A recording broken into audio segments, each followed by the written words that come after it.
Hey everybody, welcome to the Abbey Harvest Homestead. So both last year and this year, our church has put on a emergency preparedness fair where different people have different booths in the parking lot and the whole community can just come and learn self-reliance skills from other people. And this year I was asked to do meat rabbits, and we ended up doing goats as well. And while I didn't get much footage, I did get a few snippets of that experience that I thought I would share with you all. Okay, most of the things are packed in the truck, in the trailer, or they're kind of piled up around here. I've done as much as I can tonight. I still have a list of a few things I have to do in the morning, but most of the stuff is ready to go.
So that's all the footage I was able to capture.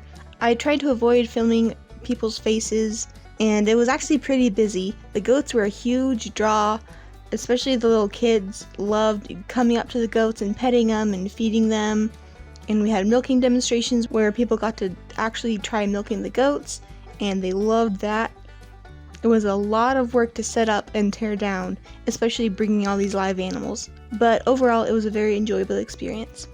Thanks for watching!